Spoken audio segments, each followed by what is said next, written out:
So you've done the self-check, you've taken a look at your professional habits, your personal habits, you've taken a look at how I'm thinking, I'm feeling, what I'm believing, and you just realize, wow, I am in full out teacher burnout. And there's a lot of months left before the end of the school year. What am I going to do? Here's the good news. You do not have to stay in teacher burnout for the rest of the year. And so in today's video, I'm going to share 5 steps to help you overcome teacher burnout. Up next.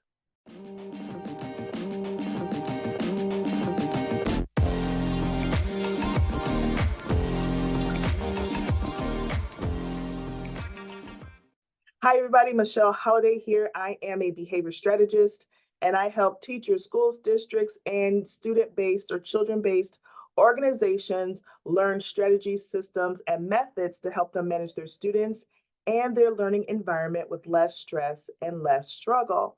And in today's video, we are talking about how can we overcome teacher burnout. Now, in a previous video that I shared where it was the signs that you might be in teacher burnout, I talked about how you can do a self-check or to at least identify, hey, I might be in teacher burnout. For me personally, I have experienced teacher burnout a number of times in my over 16 years or so in education. I have been able to overcome teacher burnout. So this is not something that I read about in a book or an article. I actually lived it. I've overcome it. Yes, I got back in it. And in another video, I'm going to talk about how to avoid it. But today, I just want to give you some practical action steps that you can implement to get you out of teacher burnout. Now, here's the thing about these steps. These steps are going to be relatively simple, but effective. So don't mistake the simplicity for ineffectiveness.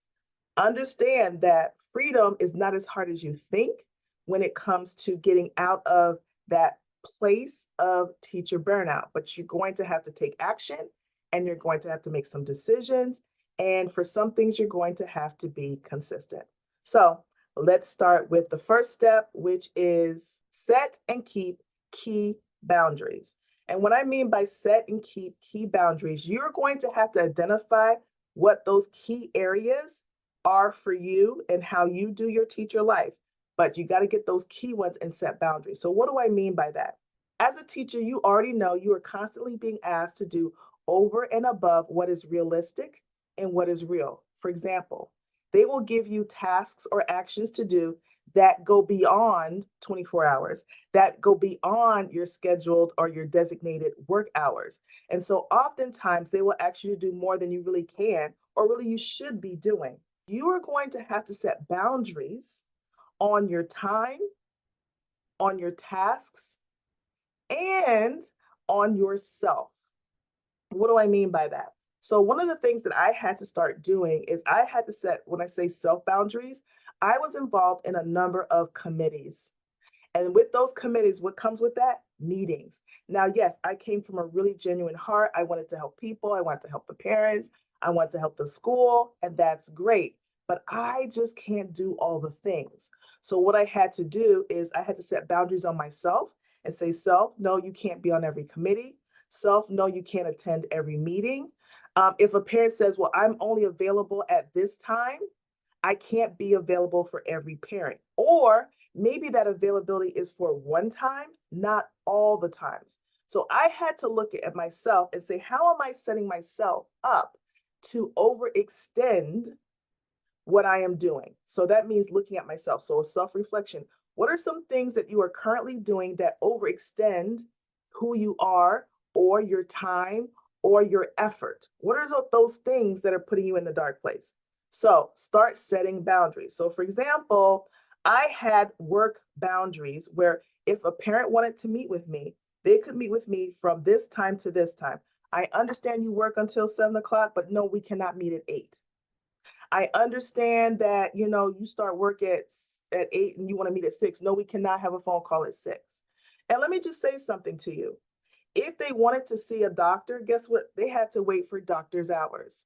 If they wanted to go watch a movie, guess what? They have to wait for movie hours, right? And so sometimes we think like we're the teacher and we want to help, and those are all good things.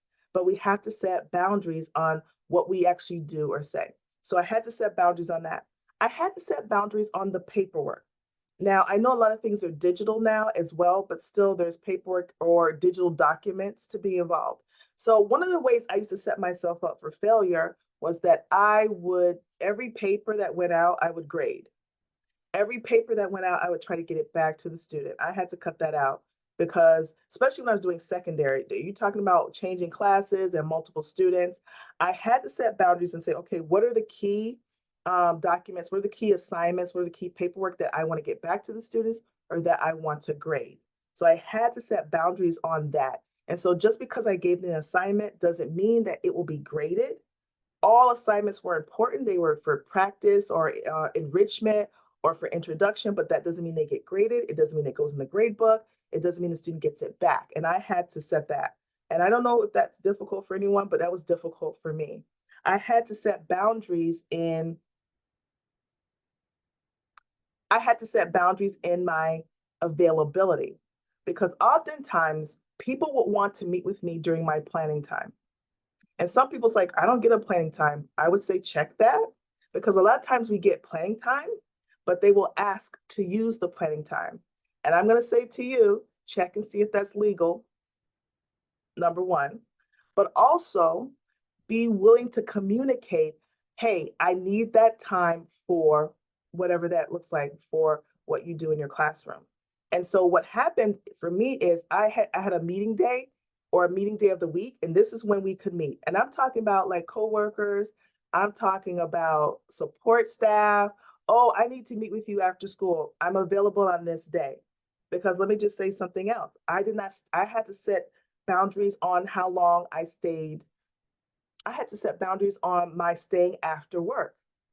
When I first started, and there were definitely seasons as well beyond when I first started, I was coming in when it was dark, and I was leaving when it was dark because I had to get it done. It all has to get done. I was failing. My body was talking to me. My mindset was warped. I was dreading coming to work. I was in full teacher burnout. So I had to evaluate my time, how I did things. So that meant I'm not staying till dark every day. Maybe I'll stay till dark one day. And what I decided is at least I want to say 2 days a week. I left on time, meaning whatever my scheduled time was. For me, I think that was like 3:30. I would walk out of the door, put my purse on, and walk out of the door at 3:30. And yes, I had administration say, "Oh, you're leaving?" Yes. Is everything done? No, but I'm working on it with a smile, and I would still walk out the door because what I realized is if I'm not okay, nothing else is going to be okay.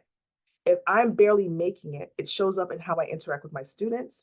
It shows up with how I interact with, let me just say this, staff.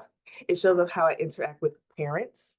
So I need a break. And I had the understanding that I was being asked to do above and beyond on a consistent basis on what I could provide. So I had to set boundaries. So step number one is to set boundaries on your time, on your activities, on how you do things, your availability, all of those things set boundaries on. If you are struggling with, I don't know how to set boundaries on my time, or I don't even know where to start, I actually do teacher consultation. I'll leave it in the description below. It's for a reasonable price. We can meet together for half an hour, a full hour, and I will help you. So if you're like, I don't even know where to start, I will help you if that's something you would like. All right. So let's talk about step number 2. Lean into community. You cannot do teacher life by yourself. You can't do it. You're not supposed to be doing it. Find a community, a group of people, and the group can be as small as 2. 3 would be nice, that you can lean into, that you can share with, that you can unload on, that they can unload on you, that you can connect with. Because if you don't get it out, it stays here and it stays here. And when you least expect it, things blow up. When you least expect it, things fall apart in a major way. So one of the things I started doing is I started having lunch in my classroom. So I would invite people to have lunch with me during our lunchtime, the lunch we had together. And the whole goal was to have lunch and not talk shop, right? Or sometimes we would talk shop, like we would have a shop day and we would talk about, can you believe what just happened? Do you know what the student just said to me? Can you believe such and such came in my room and said, right? Make sure these are people that you can trust if you're going to do that. But we also had days where we didn't talk shop. We didn't talk about classroom. We didn't talk about school. We just talked about what I did over the weekend, or something new I'm trying, or this latest this dance, or this recipe, or this event, or whatever. But we've actually made time. We sat down and we ate. And if anyone came and says, hey, can we borrow you for a moment? We would say right after our lunch is over, or this is the time. And I'm going to tell you straight up, not everybody appreciated that. Not everybody's like, oh, okay, I understand. But the key is, if you want to overcome burnout, you are the one who has to understand. You are the one who has to make a decision that I'm going to make boundaries and I'm going to lean into community, because if I don't get it out some kind of way. Now, maybe you don't have a community at your school. So maybe your community is outside of school, and that's okay. Maybe your community is your family that you can unload on.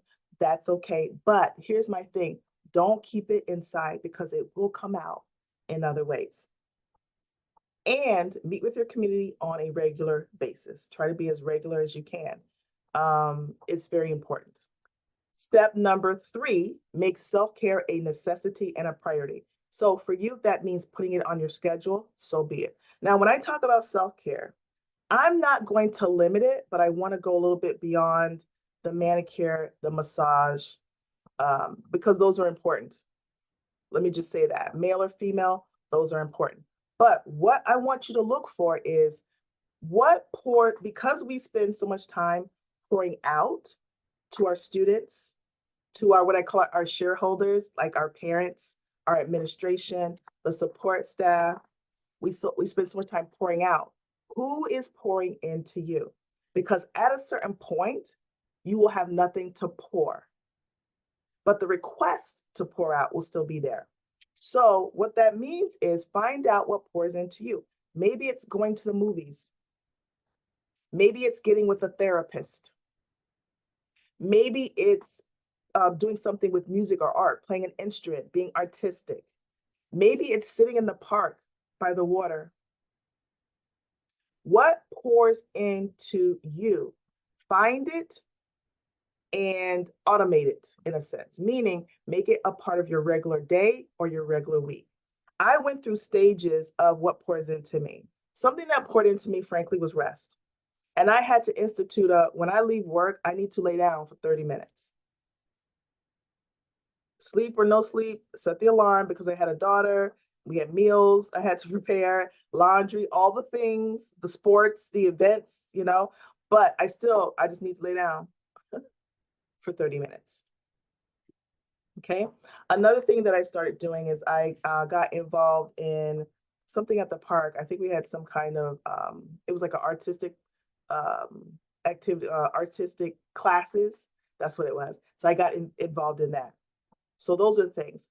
For some of you, it just means having a lunch date, a coffee date with a group of friends at the coffee shop or at the park, at the beach. It doesn't matter.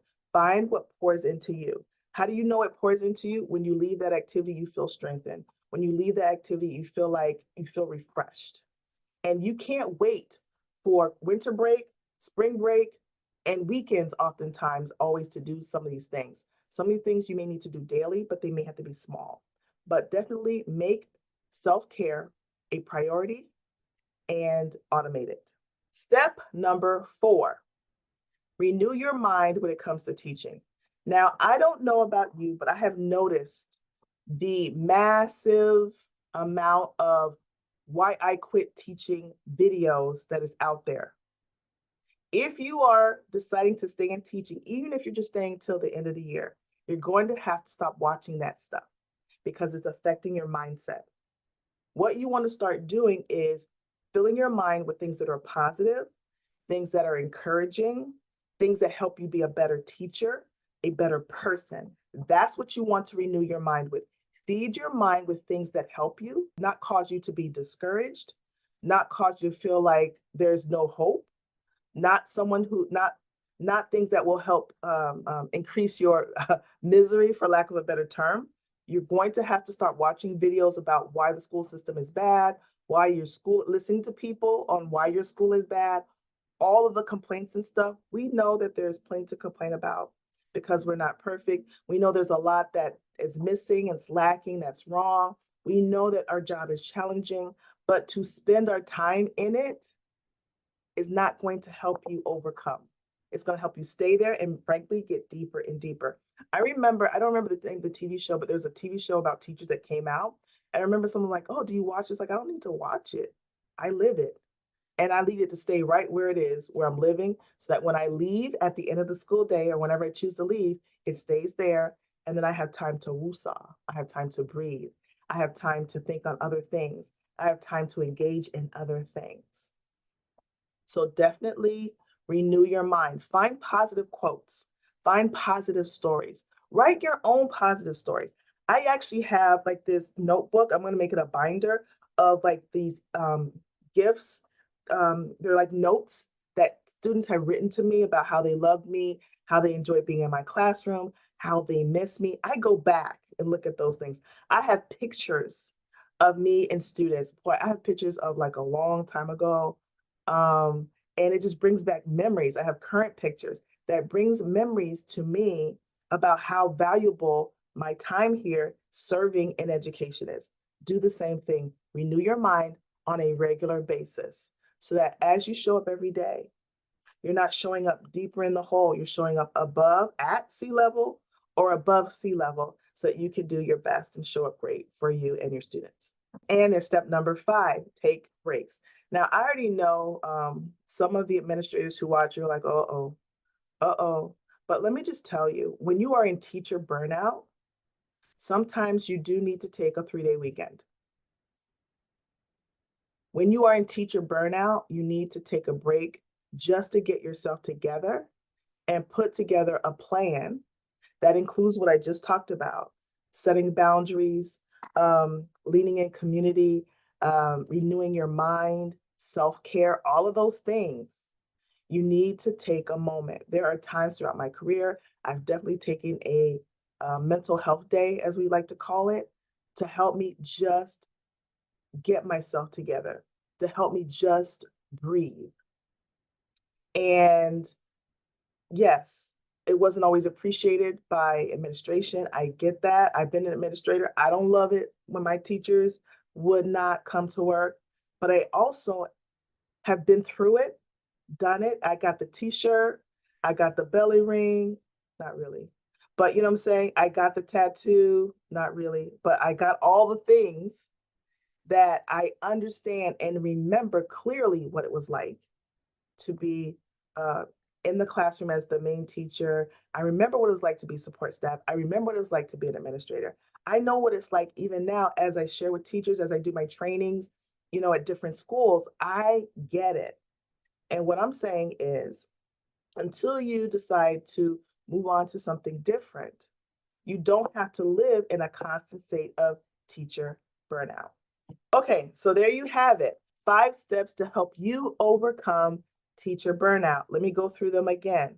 Number one, start setting boundaries on your time, on your tasks, on your availability, on how you do things. What can you take off of your plate and put to the side, even if it's for now? Set boundaries on that. Number 2, lean into a community. Find a set of people that you can lean into. If it can be at the school, that's great. But if it's not the school, that's okay. Find a community that you can meet with on a regular basis so that you can, so that they can pour into you, into your life, and you can pour out to them as well. Number 3, make self-care a priority. Make sure it's something that pours into you so that when you are consistently every day, moment by moment, time by time, situation by situation, pouring out to your students, you're able to have someone or something pour into you. Step number 4, renew your mind. Stop watching the stuff that's going to take you away from teaching right now. Stop watching the stuff that's not bringing joy to what you do for a living. But instead, watch, read motivational quotes, positive stories. Go back and look at the victories that you've had in the classroom and meditate on those. Think on those. Let those things inspire you. And step number 5, take breaks. And let me add one other thing to the take breaks. So not just taking a day off from school, but when you are off of school, not grading papers, not doing work. Now, if you need to grade papers, like to just be ahead, because I've had some people where it's like me grading papers at home helps me walk into the new day fresh. That's great. If that works for you, that's great. Because there's times where I've definitely done work at home, but I don't spend the whole break, the whole weekend doing work for doing work.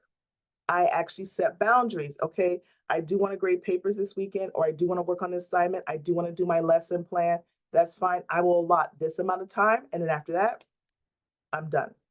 So once again, if you need help with stepping out of or overcoming teacher burnout, I'm available for consultations for different people, but hopefully these steps will help you. It has worked for me. It's worked for other teachers that I have worked with.